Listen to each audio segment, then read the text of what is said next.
नमस्कार, HBC news पर बड़ी खबर में आपका स्वागत है। मैं हूं पूनम शेखावत। बड़ी खबर में आज हम बात करेंगे सोनिया गांधी के दौरे के जो बहाने थे, जो मायने थे, राजनीतिक समीकरणों को जो बदलाव था उस पर, और इस पर हमारे साथ चर्चा के लिए मौजूद रहेंगे स्टूडियो में हमारे न्यूज हेड प्रताप राव जी।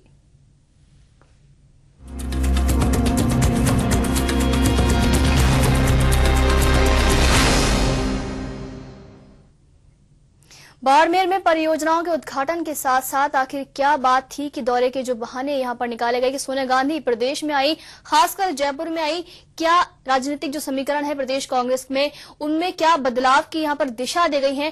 प्रताप जी, क्या लगता है आपको कि जो दौरे के बहाने थे सोनिया गांधी के, ये बहुत कुछ इशारा कर गए हैं, बहुत कुछ मैसेज दे गए हैं? पूनम, ये बात सही है कि दौरा खासकर इस बात के लिए था कि सरकार की एक योजना शुरू करनी थी, शहरी जो बीपीएल परिवार है उनकी आवास योजना। साथ में था कि जयपुर की जो बाढ़ के हालात हैं उसको भी देख लिया जाए। लेकिन वास्तव में सोनिया गांधी का दौरा इतना सा नहीं था। सोनिया गांधी का दौरा वास्तव में राजनीतिक दौरा था, जिसमें अलग अलग गुटों को अलग अलग स्तर पे कोई ना कोई मैसेज देना था। और पूरे इस दौरे को देखा जाए, बाड़मेर और जयपुर के अगर मान लो आकलन किया जाए तो निश्चित तौर पे राजनीतिक संदेश निकलने शुरू हो गए हैं। और आज तो सीपी जोशी के जो मामले में निर्णय आया नाथद्वारा के विधानसभा क्षेत्र से, जब वो 1 वोट से चुनाव हारे थे, उसके बाद जो हाईकोर्ट का जो निर्णय है, उसके बाद तो ये शायद लगता है कि सोनिया गांधी के जो राजनीतिक दौरे के बाद और ये निर्णय आने के बाद तो अब राजनीतिक उबाल पूरी तरह से आ जाएगा और अब जो कांग्रेस के अंदर की राजनीति और ज्यादा गर्म हो जाएगी।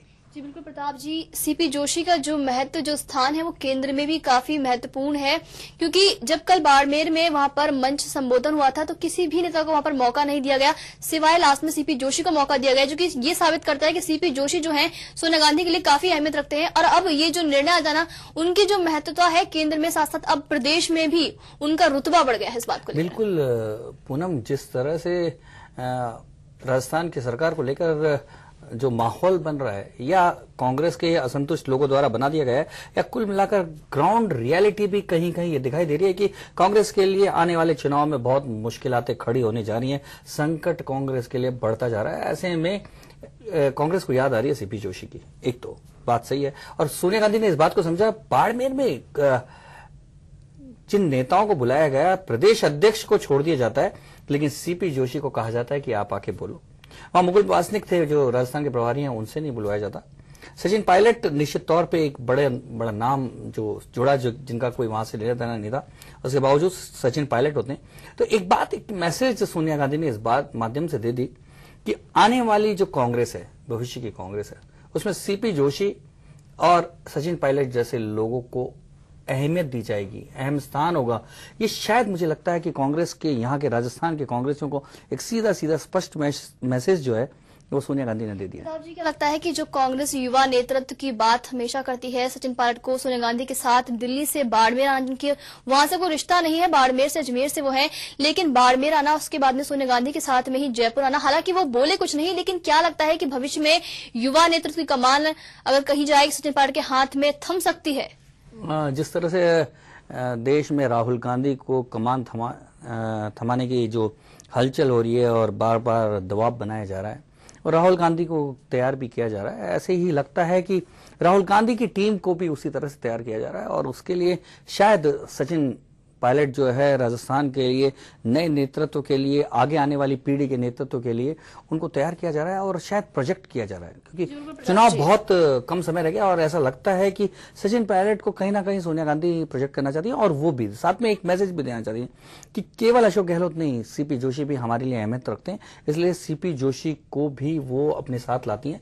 ये एक बड़ी बात है कि अभी तक ये कहा जा रहा था कि अशोक गहलोत, एक बात तो ये सही है कि इस समय भी कद्दावर और सबसे बड़े नेता राजस्थान में कांग्रेस के अशोक गहलोत है, लेकिन सोनिया गांधी ने यह भी कह दिया अशोक गहलोत के साथ सीपी जोशी भी हैं, सचिन पायलट भी हैं, जो आगे आने वाले समय के नेता हैं। तो इसलिए ये एक मैसेज, सोनिया गांधी का पॉलिटिकल मैसेज बड़ा दूर तक जाने वाला है। प्रताप जी, यहाँ पर कई मैसेजेस हैं जो कि इस दौरे के दौरान नजर आए। राजनीतिक समीकरण जो थे उनकी दिशा यहाँ पर बदल गई, क्या है आपको दिखाते हैं।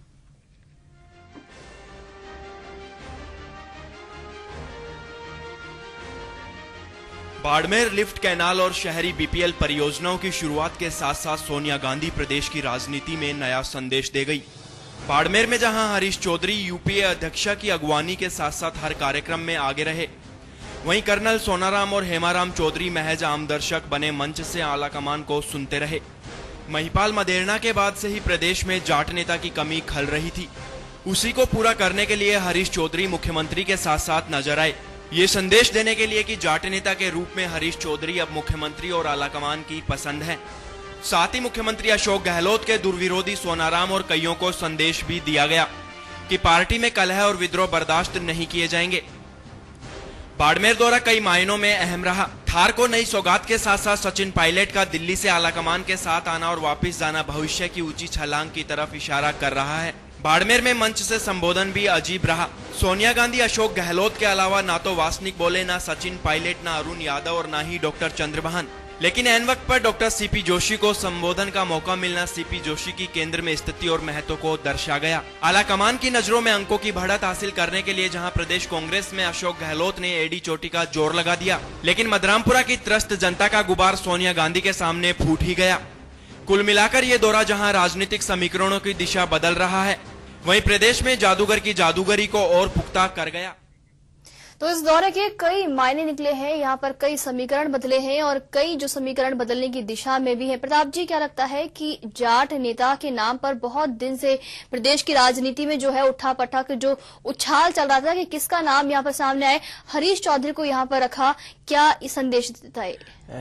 हरीश चौधरी पूनम बहुत ही अगर जाट नेतृत्व के बारे में कहा जाए तो बहुत ही छोटे कद के नेता हैं जाटों के बीच में। उनका इस तरह से एकदम मंच पे आना एक बड़ा आश्चर्यचकित करने वाला था, क्योंकि आमतौर पे माना जाता है कि उस इलाके में जो जाट बेल्ट कहलाता है मारवाड़ का, उसमें हेमाराम चौधरी अशोक गहलोत के सबसे बड़े सिपह सालार हैं, लेकिन उनको भी दरकिनार कर दिया गया, जो कि विपक्ष के नेता भी रह चुके, राजस्व मंत्री हैं इस समय और बड़े कद्दावर और लगातार चुनाव भी जीत के आते रहे हैं। उनको दरकिनार कर हरीश चौधरी को लाना निश्चित तौर पे हो सकता है कि अशोक गहलोत जो मुख्यमंत्री हैं उनकी राजनीति का एक बड़ा हिस्सा रहा हो, लेकिन जहां तक जाट राजनीति की बात करें उसमें तो निश्चित तौर पे एक गलत मैसेज ये गया है कि बड़े कद्दावर जाट नेताओं को छोड़कर जिस तरह से हरीश चौधरी को आगे लाया गया, तो साफ तौर पे संदेश ये गया है कि जो जाट नेता अशोक गहलोत के साथ खड़ा दिखाई देगा वही कांग्रेस में आगे बढ़ता हुआ नजर आएगा, जो कि जाट जो बेल्ट है उसमें एक वाइब्रेशन क्रिएट कर सकता है, जो एक कांग्रेस के लिए नेगेटिव जा सकता है। क्योंकि ऐसे इलाके में गई थी सोनिया गांधी जहां हेमाराम चौधरी जैसे, सोनाराम जैसे असंतुष्ट भी हैं, उनको यदि एक थोड़ा सा महत्व दे दिया जाता तो हो सकता है कि वहां के जो जाट बेल्ट में एक मैसेज चले जाता, नहीं सबको साथ लेकर चलने की कोशिश हो रही है। और यहाँ एक साफ साफ मैसेज ये चला गया कि जो गहलोत की लाइन को पकड़ेगा वही जाट नेता आगे बढ़ेगा। बिल्कुल प्रताप जी, रुकेंगे एक ब्रेक के लिए, ब्रेक के बाद होंगे फिर से हाजिर।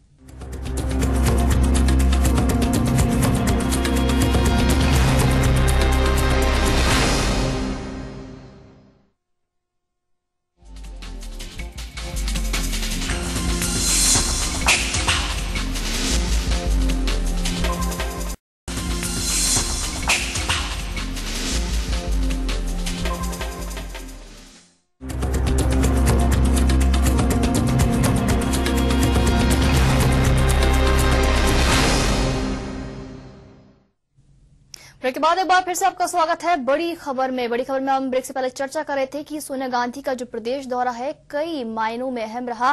काफी सारे मैसेजेस यहां पर दे गया, राजनीतिक समीकरणों में कुछ बदलाव दे गया, तो वहीं काफी सारे चेंजेस की यहां पर बयान भी आ गए। फिलहाल हमारे साथ जुड़े हुए हैं फोन लाइन पर वरिष्ठ पत्रकार एल शर्मा जी।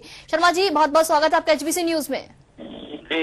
जी शर्मा जी, क्या लगता है कि सोनिया गांधी का जो दौरा, प्रदेश का जो दौरा रहा था वो काफी मायनों में अहम रहा, काफी सारे मैसेजेस यहाँ पर दे गए प्रदेश कांग्रेस को? नहीं, दौरा तो काफी मायने निकल रहे इस दौरे के, कि जिस तरह से संतुष्ट गुट जो जिसके नाम से जोड़ा रहा है कर्नल सोनाराम वगैरह, जिस तरह चुपचाप थे और उनको कोई तवज्जो नहीं मिली जी। और सोनिया जी ने भी अपने भाषण में जमकर जो अशोक गहलोत जी की तारीफ की, उसके वहाँ भी मायने निकल रहे थे कि मतलब असंतुष्ट को वहाँ कोई तवज्जो नहीं है अभी। एलएल जी, एक बड़ी बात है कि वहाँ डॉक्टर चंद्रभान मंच पे थे, उनको भाषण नहीं करवाना, उनको मंच से बोलने नहीं देना, इसके पीछे क्या कारण लगता है आपको, क्या कारण था? प्रताप, ये सवाल हमारे भी बीच में आया था, मैं भी वहाँ मौजूद था, लेकिन हमने जब पता लगाया तो उसमें हमें ये बताया गया कि ये सरकारी फंक्शन था पूरा जी, और उसमें सरकारी योजना का एक लोकार्पण हुआ था, इसलिए क्या कि पार्टी फंक्शन नहीं मानते चंद्रभान जी को और इनको नहीं बुलाया गया उसमें। तो ये सवाल हमने भी किया था वहां पे। तो फिर उनको मंच पे बैठाने की क्या जरूरत पड़ी? इसका मतलब मंच पर इसलिए प्रदेश अध्यक्ष थे तो उनको बुला करके मंच पे बिठाने के लिए वो यानी कि मंच पे बैठाने के लिए सरकारी कार्यक्रम नहीं था और बोलने के लिए सरकारी कार्यक्रम आड़े आ गया। हाँ नहीं, ये वहाँ एक पर्चे जो मुझे पता चला है कि वहाँ एक इसी तरह की एक पर्ची आई और पर्चे के माध्यम से जो मंच संचालन कर रहा था जी, उसने मतलब चंद्रभान जी को नहीं बुला करके बाद में सीपी जोशी के बाद में सीधे ही मुख्यमंत्री जी को बुला। तो कहीं लगता है कहीं ना कहीं चूक हुई है। जो प्रदेश अध्यक्ष, जो कि एक जाट बेल्ट में इतना बड़ा कार्यक्रम था, आने वाले चुनाव होने वाले हैं और एक जाट प्रदेश अध्यक्ष के साथ जो एक राजनीति हुई, क्या लगता नहीं है कि इसका एक रिएक्शन उस बेल्ट में जा सकता है? नहीं, रिएक्शन तो वहाँ पब्लिक मीटिंग में हो गया था, खुसर फुसर लोगों ने शुरू की थी, सीपी जोशी को नहीं बुलाया गया। कुछ मीटिंग के बाद में लोगों ने कहा जाटों को उपेक्षा की है जी, लेकिन जहाँ पब्लिक मीटिंग के बाद में जो रिएक्शन आ रहा है उससे दूसरा मैसेज ये भी आ रहा था कि सोनिया गांधी जी ने एक सीधा सीधा मैसेज दिया जनता को जी कि अशोक गहलोत का कार्यकाल बहुत बढ़िया, अशोक गहलोत ही मतलब आगे तक बने रहेंगे। अच्छा, एक बात और है एलएल जी, क्योंकि आप वहां थे और आपको सारी जानकारी होगी, हेमाराम जो कि अशोक गहलोत खेमे के माने जाते हैं और काफी उनके निकट भी माने जाते हैं, दूसरी ओर कर्नल सोनाराम, उन दोनों नेता की जगह और हरीश चौधरी को तवज्जो देकर क्या मैसेज देने की कोशिश की गई है? नहीं, हरीश चौधरी को आगे बढ़ाने के लिए तो संदेश तो है, लेकिन वो क्या है कि प्रताप जी जैसे लोकल एमपी होने के नाते उनको इस तरह का एक रास्ता निकाल करके आगे बढ़ाया गया है। तो क्या हेमाराम और कर्नल सोनाराम भी तो लोकल ही थे, उनको क्यों नहीं महत्व दिया गया पूरे कार्यक्रम में? नहीं, ये तो इसका तो सीधा सीधा मैसेज आ रहा है ना, वहाँ जो प्रतिक्रिया थी लोगों की इसमें सीधा ये था कि सोनिया गांधी जी भी जो है अशोक जी के पूरे फेवर में है और कर्नल सोनाराम और ये जो हेमाराम चौधरी वगैरह जो गुट है जिसको असंतोष गुट के नाम से जाना जा रहा है, इनको कोई अहम मतलब जगह नहीं है वहाँ पर। यानी कि साफ साफ मैसेज ये गया कि बार बार जो असंतुष्ट बार बार असंतोष जताते हैं उसको कोई अहमियत नहीं है और जो अशोक गहलोत है पूरी तरह से अब एक छत्र और ताकतवर नेता के तौर पर और उभर के आ गए हैं। हाँ बिल्कुल सही है। अच्छा, एक बात और है एलएल जी कि वहां अचानक सीपी जोशी से भाषण करवाने की क्या जरूरत पड़ गई? नहीं, सीपी जोशी जो कि उनके साथ में था और केंद्रीय मंत्री था, तो एक रास्ता ये निकाल कर केंद्रीय मंत्री होने के नाते, कैबिनेट मिनिस्टर होने के नाते उनको 1 मिनट का टाइम दिया गया। तो ये मुकुल वासनिक भी वहां थे केंद्रीय मंत्री, उनकी क्यों अवहेलना हुई? नहीं, मुकुल वासनिक का तो क्या कितना था नहीं, 45 मिनट का प्रोग्राम बता रहे थे ना वो जी, कि मात्र 45 मिनट में इस प्रोग्राम का तुमने आगे मतलब सोनिया जी को जाना है जी, तो मैं समझता हूँ कि वो इसमें नहीं है। लेकिन कर्नल सोनाराम और हेमाराम चौधरी को लेकर ये जरूर स्पष्ट हो गया वहाँ पे कि आगे भविष्य में मतलब जैसे असंतुष्ट माने जा रहे थे और पहले चर्चा भी थी कि कर्नल सोनाराम के लोग के कोई गुटबाजी के हाथ नारेबाजी होगी या काले झंडे दिखा दिए जाएंगे, वो नहीं होने का मतलब यही था कि कर्नल सोनाराम को और इनको महत्व नहीं मिला वहां। तो यानी कि इसके मतलब साफ साफ ये सोनिया गांधी ने संदेश दे दिया कि हेमाराम और कर्नल सोनाराम को अपने रिटायरमेंट के कागज तैयार करने चाहिए, उन्होंने दस्तखत कर दिए उस पर। हाँ बिल्कुल, ये पूरी चर्चा वहाँ बाड़मेर संभाग में मतलब जोधपुर संभाग में तो कम से कम हो ही गई कल से। अच्छा, एक और है एलएल जी कि वहां सचिन पायलट की उपस्थिति क्यों थी? क्या क्योंकि वो एक गुर्जर नेता के तौर पे जाने जाते हैं और राजस्थान में इतने बड़े नेता भी नहीं है, निश्चित तौर पे वो राजेश पायलट के बेटे हैं, लेकिन अभी कद उनका राजेश पायलट जितना बड़ा नहीं हुआ है, उसके बावजूद सोनिया गांधी का उनको साथ लाना क्या संदेश देता है? क्या राजस्थान में उन्हें नेता के तौर पे उभारने की कोशिश हो रही है? ये पहले भी हो चुका है, 2-3 फंक्शनों में इनको सचिन जी को लेके गई थी सोनिया जी, इसमें भी लेके आई है। उसका सीधा सीधा अर्थ यह है कि सोनिया जी जो है सचिन पायलट को आगे बढ़ा रही है। तो क्या लगता है कि ये जो सोनिया का दौरा हुआ है इसके बाद जो लगातार अशोक गहलोत मुख्यमंत्री के खिलाफ असंतुष्ट कभी ना कभी कार्रवाई करते रहते हैं, क्या लगता है कि अब इस सोनिया गांधी के इस दौरे के बाद ये असंतुष्ट गतिविधियां खत्म हो जाएंगी, बंद हो जाएंगी या कम हो जाएंगी? नहीं, कम तो नहीं कर पाएंगे कि लेकिन ओपन में जिस तरह से पहले करते रहे, दिल्ली जाना आना, अखबारबाजी करवाना, बयानबाजी करना, ये लगभग थम सी जाएगी। यानी कि दिल्ली के टिकट कम कटेंगे अब? हाँ, टिकट किनके? दिल्ली जाने के दिल्ली के टिकट कम कटेंगे अब? हाँ, दिल्ली के टिकट कम कटेंगे। अच्छा, एक और है इस सारे मामले में जो अभी ताजा आज ही जो उच्च न्यायालय का जो निर्णय आ गया है जिसमें सीपी जोशी के खिलाफ जो कल्याण सिंह चुनाव जीते थे उसे निरस्त कर दिया है। अब जो राजनीतिक समय क्या कहेंगे, क्योंकि सीपी जोशी को फिलहाल अशोक गहलोत का विरोधी माना जा रहा है और पिछले चुनाव में यह कहा भी जा रहा था कि सीपी जोशी यदि कांग्रेस जीतती है तो मुख्यमंत्री पद के दावेदार होंगे। ऐसे में अब जो ये निर्णय आया है और